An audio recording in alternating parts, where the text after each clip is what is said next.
Hi, on April 19, 2022, Netflix announced something it hadn't done in over 10 years. It lost subscribers, 200,000 of them.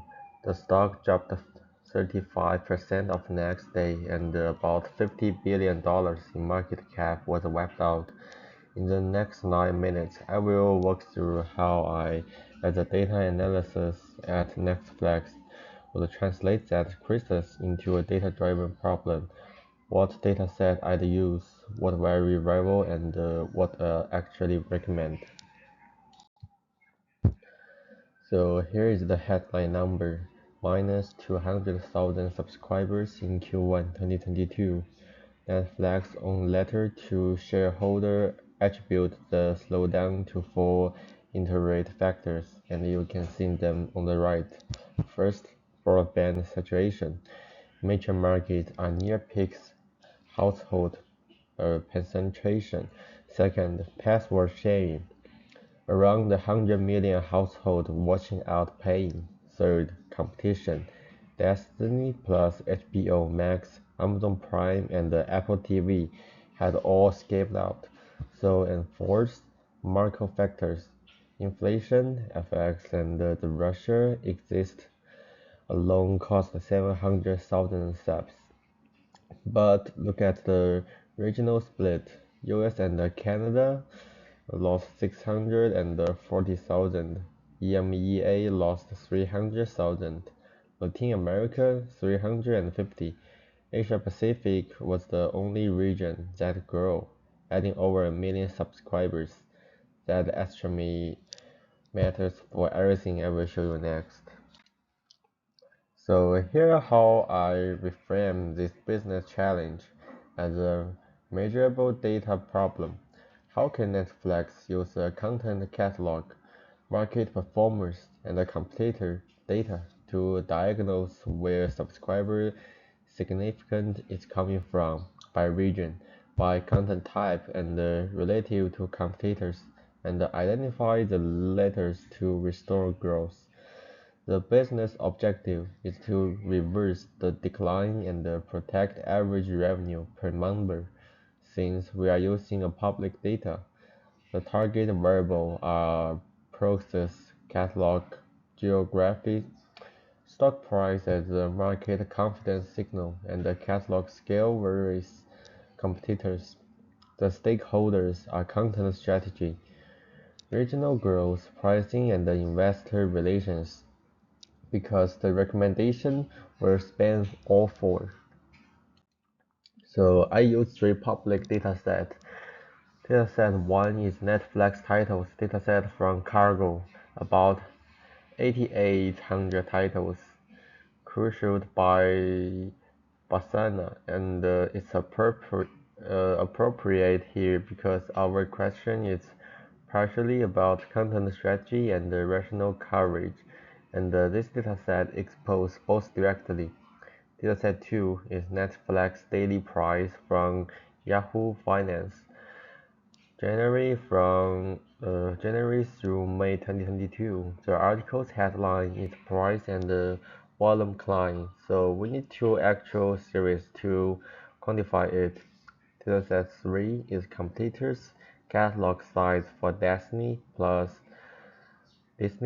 Amazon Prime, and Hulu. Without this, I can't say anything driven about the competition factor. One honest caveat at the bottom. Password sharing was the biggest letter, but there are no public data driven on it, so that would need internal act level data. So for cleaning staff matters, 1. I pass date add to this time. 2. Country and list in a comma separated, so I exploded them into long format. 3. Duration makes 90 minutes with 2 seasons, and I split it into a numerical value and a unit. And 4. I deliberately kept the roles with neural director and the cast. Dropping them would systematically bias and analysis against TV shows, and TV is our highest retention content type. So let's start with what actually in the catalog. On the left, movies outnumber TV shows roughly 2 to 1 by title count, but a season is many hours of content per title, so TV carries a disproportionate share of engagement. If retention is the latter, TV is where investment has to concentrate.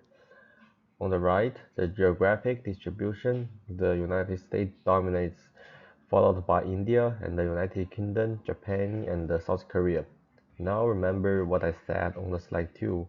Asia Pacific was the only growing region, and here is the data. We can see the seed of the growth. India, Japan, and Korea has already significant content barriers. So Korean dramas like Squid Game, India Protection, Japanese Anime, these local language originals, and a side bet, they correlate directly with the only region adding subscribers. So next, let's start with the audience mix. TVMA is by far the most common rating. Mature content substantially outweighs family content is a structural vulnerability against Disney's, which owns the family segment. Householders with children have a rational reason to why Disney their core service and cancel Netflix when inflation hits. On the right, is the gap between original release years as the date adds to Netflix. TV shows are at close to their release years. That's original first, but movies show a long tail of older licensed content. That's warning. License expires when Friends move to HBO Max and The Office move to the Peacock. Netflix lost content is never owned. Now the market reaction. The Netflix closed at $348 on April 19. The next day, it opened at $226 a day, a one-day drop of about 55%, and crucially, the price kept falling through May. So what matters analytically is the shape of the decline. No bounce back and the market price this as a structural growth problem, not a one-quarter blip. But on competition, Amazon Prime has the largest absolute catalog, but it bundled free inside Prime, a different value proposition. Disney has a small catalog but enormous IP power per title. Netflix is a mid-pack on size, high on originals, velocity. The competitive problem isn't volume, it's a differentiation. So, coming out of this, here are the 5 letters I'd recommend. 1. Double down on APAC and Latin America.